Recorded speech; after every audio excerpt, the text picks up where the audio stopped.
Now, I want to give you an example of something that I think is very important. And it's coincidence that we're meeting today. Today is January 16th. It's an important day for me. And I'm going to tell you a story about why. My wife passed away 4 years ago today. I didn't know 4 years ago today that I would be living in Bellingham. I'm new to Bellingham also. Within the last a little more than half a year, I've moved up here. I've learned a great deal from that experience, but that experience goes back further in time. So I'm going to talk about the challenging experience that I had when I was sitting in a doctor's office in October of 2003 with my wife of 19 years, Barbara.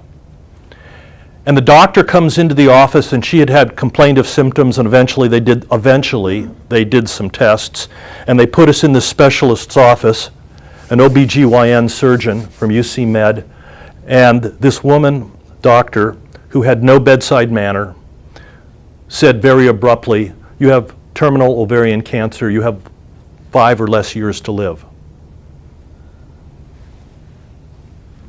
That changed my life. That was a shock. I didn't really appreciate what I know now, all these years later, about how much I needed to experience, how much I've learned, and the great gifts it has turned out to be for me. So, my wife and I worked together as a team. She was a nurse, and she did a lot of research. We learned a lot along the way. We went through surgeries that were a nightmare. We went through chemotherapies, pretty much difficult, some of them nightmarish. We went through procedures and tests and clinical trials. I learned things that you don't really want to learn as a person. How to argue with doctors, how to sleep overnight in the hospital, how to deal with a medical system that is doing their very best to serve whatever their needs and interests are, and sometimes it actually matches up with the patient's needs. Sometimes it doesn't. The story goes on. It's quite a long story. My wife survived over 8 years with a diagnosis of 5 years. And in January of 2012, it came as a surprise to me, because we were making plans for the spring and we had just gotten through the Christmas holiday. Things took a turn for the worse. There was nothing that they could do. With another traumatic experience in the hospital and another experience with dealing with hospice, she passed away in our home on Monday morning, the 16th. It took me more than a year. And I don't know if this is common for people, but it took me more than a year to even realize how traumatic that whole experience had been on me. On me, I had PTSD. I suffered from post-traumatic stress disorder, and I didn't even realize it. I didn't even understand some of the things that had happened, and I began to put it in perspective a year after my wife has passed away. Now, where it becomes more of a positive story is that I went out on the road, I went traveling. I knew I needed to make some changes. I didn't want to live on Whidbey Island anymore. I didn't want to live in the house that she passed away in. And I didn't know quite where to go. On one of those experiences, I drove down and I was looking around in the Southwest. I drove to Arizona.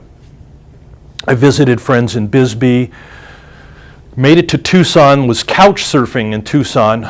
I don't know if you know what couch surfing is, but it's staying in people who you don't know, and you're staying with them basically for free, and you're there because they're locals and they can show you a little bit about the community, and I thought it was a tremendous experience. So on a Monday, I was working in Tucson, and I was looking for places to either move to or places where I could do retreats at, residential healing retreats. And I get an email from this person who said, "Hey, you can stay with me. I just signed up for couch surfing, and I read your profile, and we have a lot in common.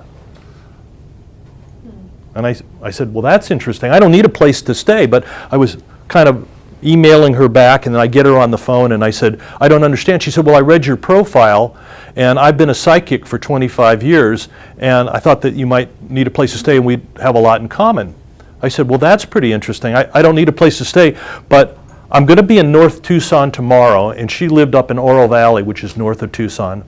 I said, I'm going to be at Miraval, which is a resort property, and I said, I can meet you there after that. And she says, oh, that's great. Miraval's in my backyard, about a mile from where I live. I said, oh, that's interesting. She volunteered. She says, well, I live in the Eagle Crest development. I said, that's pretty interesting. I live on Eagle Crest Drive in Oak Harbor on Whidbey Island. At that point, I really thought that there was a reason why we were talking, and I have gotten a lot of guidance. I've been protected, I've been loved, I've been supported, and this was a path I had to go explore. And so after I went to Miraval, I met her for lunch. We met in a Greek restaurant. It was not a good restaurant. And we chatted for an hour, and she told me about her, and I told her about me, but nothing was happening. There was no magic. I don't know if anybody's had that experience. I went in with an expectation. I don't know what's going to happen, but something's good, and it didn't happen. I get up to pay the bill, and she says, oh, by the way, your wife wants me to tell you something. I was taken aback, felt it right here in the solar plexus. And I sat back down, and I was ready for anything. And the first thing that she said to me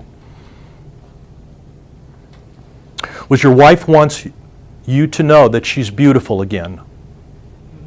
Now, you don't know my wife, but she had just that amount of insecurity and just that amount of vanity where that would be the first thing she would have said to me. And this woman wouldn't have known that. The next thing she says to me was, your wife wants you to know that she's in a better place. It's bigger and better than you could ever imagine. And I felt what that was about. That divine presence and that divine spirit. And that's where my wife was. But that wasn't the thing that really, again, took me back. Because every day since she had passed, I said a prayer every day, and these are the words that I used. I hope you're in a better place. What I was told was, I'm in a better place. And I knew that this was real. I mean, I don't know how or why, but it was real. And she went on to tell me other things about my wife and my mother-in-law and my sister-in-law and my older son, and things that she would not have known, and I knew them to be true. They were accurate. So my wife was speaking to me through her, and at the end of that meeting, I, of course, was just in an emotional state that you can't imagine. And I said, I think I just drove 2,500 miles to come down to Tucson to meet you, to have this experience. And she looked at me and she said, yeah, Barbara orchestrated this. Barbara, my wife, got us together that way. I learned a lot. It opened me up so much, and I was still very, very confused. As I share the story with you, I don't know why you are here to witness it. There's a reason why you're here. Part of this might be this story. But for me, it's a way of sharing some of the wisdom and some of the knowledge and some of the experience that I've tapped into. That same level of guidance, including my wife Barbara, got me out of that house in Whidbey Island, got me to move to Bellingham, exposed me to there were interesting forces that came into play, magical forces that said, there's guidance, there's need, this is what you can be and should be. I don't know about the should, but they were telling me, get on board and put together a community of people that want support, that want to connect. They want to learn from other people's stories. They want to tell their stories and learn from those.